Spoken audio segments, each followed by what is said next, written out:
아침 뉴스 브리핑 2부를 시작합니다. 아침 뉴스 브리핑 2부의 제목은 이태원 사고를 핑계로 이재명과 문재인 수사를 뭉개면 안 된다. 이것이 제목입니다. 지금 시각은 2022년 10월 31일 월요일 오전 7시 54분을 지나고 있습니다. 우려하는 사태가 지금 벌어지고 있습니다. 슬픔이죠. 지난 토요일 날 이태원에서 어처구니 없는 매우 안타까운 사고가 있었습니다. 근데 이런 사고를 이제 이용해 먹는 사람들이 있습니다. 벌써 정치인 중에는 책임을 윤석열과 이런 사람, 집권 여당으로 떠넘기면서 공격을 하고 있는 정치인들이 생겨나고 있습니다. 자, 이제 이 국면을 위기 국면으로 조성하려고 하는 그런 언론사도 있습니다. 그 언론사가 중앙일보입니다. 아까도 일부에서 소개해드렸습니다만 일부에서 일부의 박정호 수석 논설위원, 중앙일보 수석 논설위원이 이거를 윤석열 정부의 최대 위기다라고 지금 부풀려서 보도를 하고 있습니다. 이거 윤석열 정부의 최대 위기다라고 부풀려서 보도하고 있습니다. 자, 중앙일보가 저는 이거를 가장 염려했습니다. 이렇게 큰 위기가 닥쳤어. 그러니까 커다란 위기 앞에 여야가 모두 합쳐야 돼. 정치 투쟁하면 안 돼. 민생을 돌봐야 돼. 이거 얼마나 큰 국가적인 사고야. 그러니까 서로 싸우지 말고 협치해야 돼. 응? 서로 사이좋게 지내야 돼. 민생을 돌봐야 돼. 이런 이야기를 할까봐 그게 가장 겁이 났습니다. 그런데 아니나 다를까 중앙일보가 야, 이거 큰일 났어. 국가적으로 큰 문제야. 이제 정치인들 싸우지 말고 협치해. 이재명과 윤석열 서로 만나. 그것이 중앙일보입니다. 오늘 중앙일보가 칼럼을 썼습니다. 역시 이하경 씨 칼럼입니다. 소개합니다.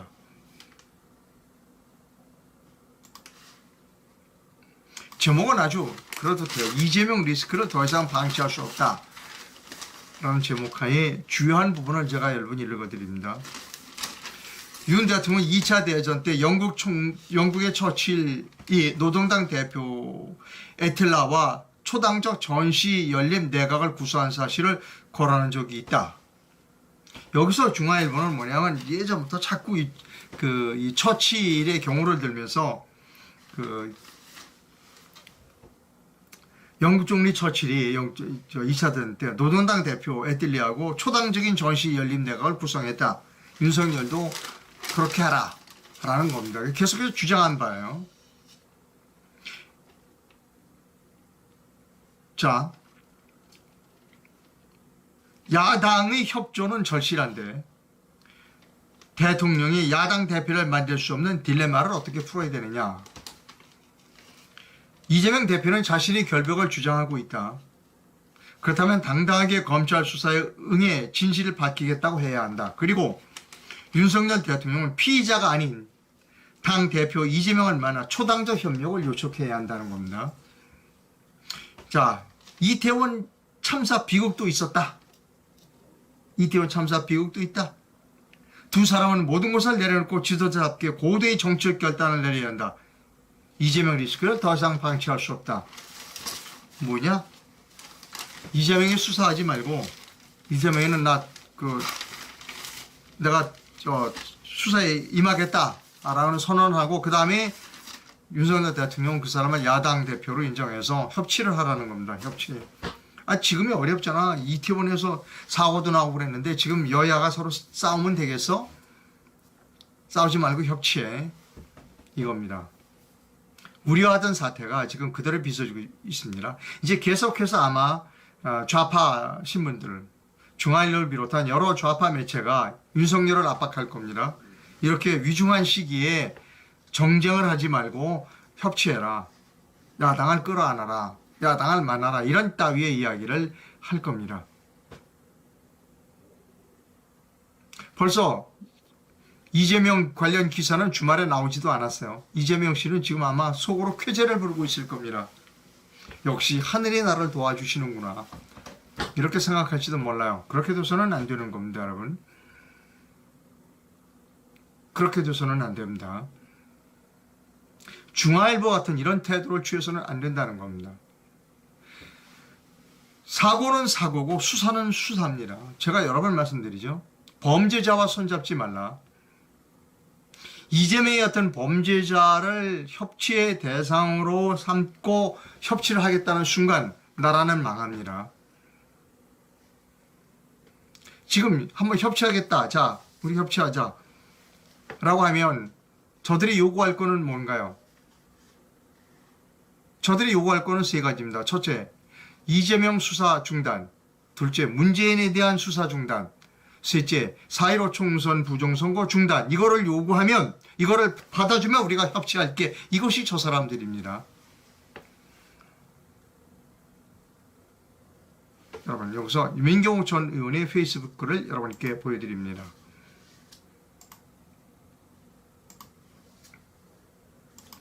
이태원 참사는 종북 좌파의 시체팔이 시도에 흔들리지 말고 침착하고 차분하게 수습하고 이재명 문재인 사건은 차질 없이 철저하게 파헤쳐라 라고 하는 것이 민경욱 전 의원의 주장입니다. 저는 민경욱 의원의 주장에 동의합니다. 여러분은 어떻게 생각하시는지요? 자,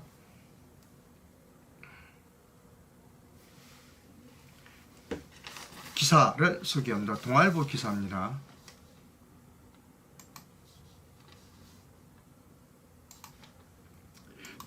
포르쉐 무상 렌트 의혹, 박용수 전 특검이 검찰에 출석했다라고 하는 기사입니다. 경찰이 사건을 넘긴 지 13개월 만에 검찰로 넘겼어요. 근데 검찰이 깔아뭉개고 있어서 13개월 동안 가짜 수산업사 김태우 씨로부터 고급 외제차를 무료로 빌려 탔다는 의혹을 받고 있는 박용수 전 특별검사가 30일 검찰에 출석했다. 경찰이 검찰에 이 사건을 넘긴 지 13개월 만이다. 서울중앙지검 형사 3부는 이날 박 전 특검을 피의자 신분으로 불러 김 씨로부터 차량을 빌리게 된 경위 등을 조사했다. 박용수 전 특검은 2020년 12월 김 씨로부터 포르쉐 차량을 무상으로 빌려 사용한 혐의 청탁금지법 위반 혐의를 받고 있다. 하지만 그는 차량을 열흘간 빌린 뒤에 김 씨 변호인이었던 이모 변호사에게 현금 250만 원을 주었다는 입장이었다. 당초 김 씨는 경찰 수사에서 차량 지공 3개월 뒤에 박 전 특검으로부터 렌트비를 받았다는 내용의 사실 확인서를 써줬다. 하지만 김 씨는 최근 이 변호사의 회유와 협박에 의한 것이라고 진술을 바꿨다. 이 변호사는 박 전 특검으로부터 받은 돈은 김 씨로부터 받아야 할 자문료 250만 원과 상계하기로 합의되는데 김 씨가 말을 바꾼 것이라고 주장하고 있다. 검찰은 진술이 엇갈리는 만큼 진위를 따져본 뒤에 연내 사건을 처리할 방침이다. 결국 박 전 특검이 렌트비를 지불한 것으로 볼 수 있을지에 대한 검찰이 어떻게 판단하는가 기소 여부를 결정할 것이다. 이거 말고 포르쉐 무상 의혹 말고 지금 박용수 특검인 수사받아야 할 내용이 많아요.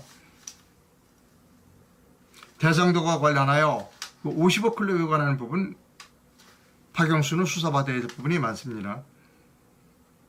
제가 윤석열 대통령에게 부탁하고 싶은 점은 상식에 입각해서 공정하게 법치 수행을 하라는 겁니다.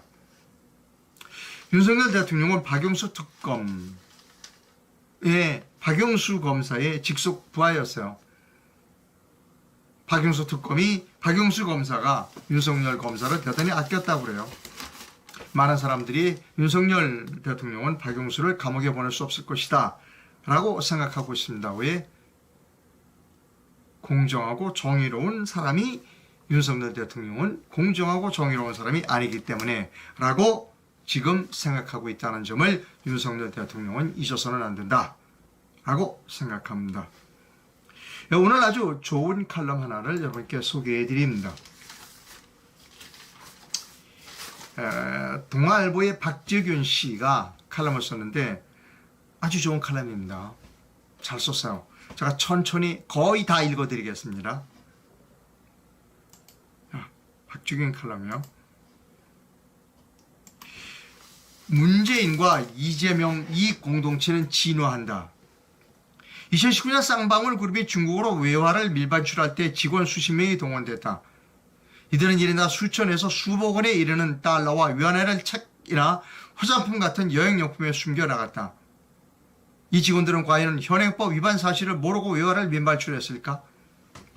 그렇다고 이들에게 아무리 회사가 요구를 해도 불법이라면 거부를 했어야 옳다라고 다고치고 싶지는 않다. 불법, 탈법을 조장할 생각은 없지만 선과 억, 더 나아가 적법과 위법의 경계가 다소 흐릿해지는 지점이 생계와 직결되어 있기 때문이다. 목구멍이 포도청이라는 말이 왜 나왔겠는가? 그만큼 생계는 위대하고 또 비루하다. 일찍이 이 땅의 좌파 정치 세력은 인간에게 생계가 갖는 이런 이중성과 생계의 정치적 잠재력에 주목했다. 공무원과 세금 알바를 늘리고 재난지원금이든 기본소득이든 명목이든 더 많은 국민에게 나라 돈을 퍼줘 생계를 국가에 의존하게 하는 국민이 늘어날수록 좌파 진영의 표가 늘어난다는 사실을 일찌감치 간파했었다. 여기에 문재인 정권 한 발 더 나갔다. 운동권 좌파 정치 세력과 이에 빌붙은 지식인, 민노총, 전교조, 공무원, 노조 등 노동단체, 산재한 좌파 시민, 사회환경단체 등이 정치, 경제, 사회적 이익 추구를 위해 뭉친 거대한 이익 공동체를 구축하려고 했다. 문 정권의 기도는 어느 정도 성공했다. 다만 생계뿐만 아니라 내 집도 국가에 의존케 하려는 인간 본성에 반하는 정책에 걸려 넘어지고 말았다. 정권은 바뀌었지만 아직도 거대 이익 공동체의 주구는 여전히 문재인 전 대통령이다. 문 전 대통령은 사실상 좌파 이익 공동체를 구축한 것도 모자라 임기가 6개월도 안 남은 기간에 공공기관 52곳의 기관장과 감사 이사를 임명했다. 상도의를 벗어난 알바길을 하면서 좌파 공동체를 온전히 보존하려고 했다. 그러니 아직도 자기 의자를 바닥으로 못으로 박은 듯 꿈쩍하는 전 정권 임명인사들은 겉으로는 진영의 이익을 지키는 척하면서 속으로는 꿀을 빨고 있는 것이다. 문 전 대통령이 감사원의 서면 조사 요구에 대단히 무례하고 운운했을 때 도대체 자신을 뭐라고 생각했을지 궁금하다. 설마 태종, 세종을 입에 올린 얼빠진 아첨을 믿은 건 아닐 테고 혹시 이 땅에 전에 없던 좌파 상태계를 구축한 저 대통령, 정권이 바뀌어도 지속 가능한 물밑의 문재인 나라를 건설한 창업자라고 생각하는 것은 아닐까. 그래도 문 정권 이전까지 한국의 좌파 비즈니스는 대체로 생계형에 가까웠다. 위안부 할머니 장사라는 오명을 뒤집어 쓰고도 아직까지 금배지를 달고 있는 윤미향의 시민단체 비즈니스가 이를 극명하게 보여주고 있다. 박원순 전 서울시장이 5년간 3,300개 시민단체에게 7,100억 원을 지원한 것도 이런 생계형 좌파 생태계를 유지하는 데 일조했을 것이다. 그런데 문재인 정권 들어 권력의 노골적인 지원을 받으며 대박을 치는 좌파 비즈니스가 등장하기 시작했다. 해상풍력사업권을 중국에 팔아넘겨 수천 배의 이익을 챙긴 업체들도 나왔고 이런 대박이 가능하게 했던 건 업자가 인허가에 관여하는 사실상 업자와 인허가권자가 한몸이 되는 게 가능했기 때문이다. 비슷한 일은 박원순 시장이 서울시에서도 벌어졌다. 빙산의 일각이 드러나기 시작한 태양광 사업을 비롯해 정권의 지원을 받은 일부 벤처 사업의 진실도 수면 아래 웅크리고 있다. 문 전 대통령보다 뛰어난 비즈니스 마인드를 지닌 이재명 더불어민주당 대표, 그의 좌파 비즈니스 지원은 한층 더 세련됐다. 네이버가 이재명 당시 성남시장이 구단주로 있던 성남FC에 39억 원을 우회 지원할 때 통로로 사용된 곳은 한 시민단체였다. 시민단체의 기능이 새로운 발견이자 전환이다. 대박을 친 이 공동체의 앞권은 대장동 일파다. 하지만 갑자기 터진 대박은 인간의 본성의 바닥을 드러내기 쉽사니다. 그러니 돈을 모을 때까지 우리는 죽을 때까지 한 몸이라고 외치다가 돈을 나눌 때가 되니까 내가 판 깨면 니들 모두 다 끝이라고 협박하는 복마전까지 벌어졌다.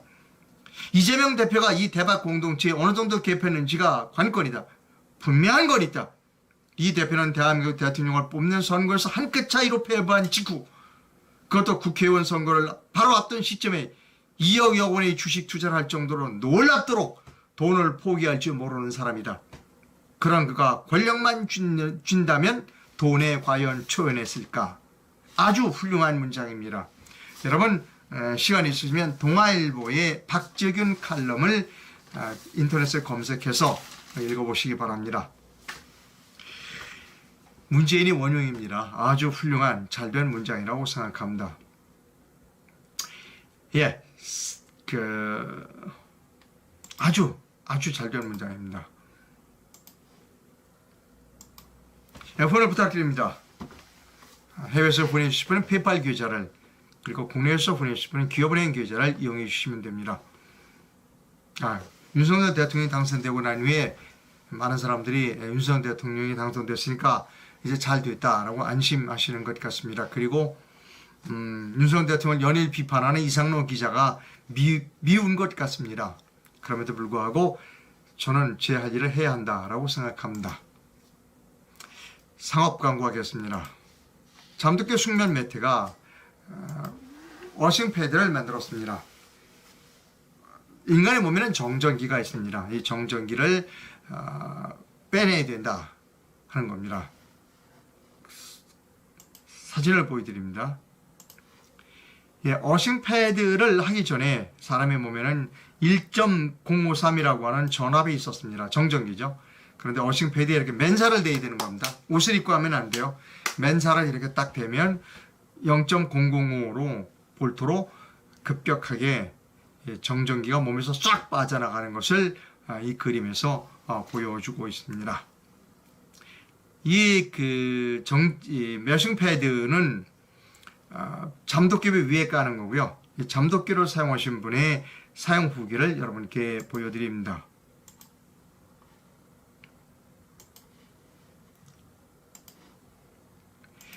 매트백의 안대 방석을 사용한 지 2개월이 되었습니다.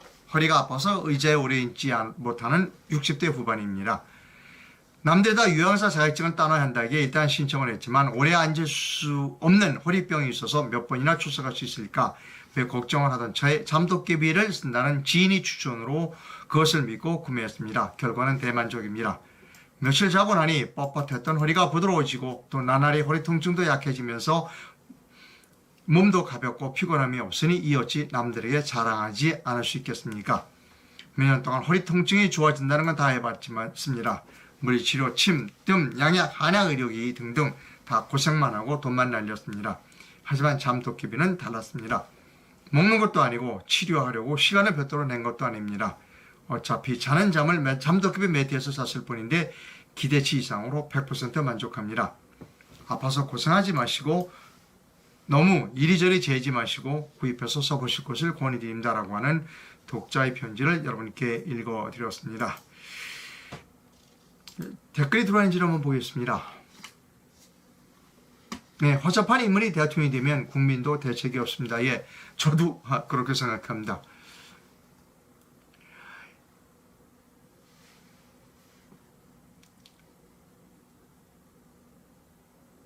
네, 특검 박영수가 윤석열을 팀장으로 지목했었죠. 박근혜 대통령 탄핵 때. 벌써 신문에 이재명이 얘기는 쏙 들어갔습니다. 오늘 신문에도 이재명 얘기는 찾아보기가 힘듭니다. 여러분 그렇게 되면 안 됩니다. 사고는 사고고 수사는 수사입니다. 우리나라 사람들은 너무 빨리 잊어버리는 것 같아요. 그렇게 돼서는 안 된다 하는 겁니다. 예, 오늘 월요일이고요. 좋은 한 주 되시기를 바랍니다. 시청해주신 시청자 여러분 대단히 감사합니다.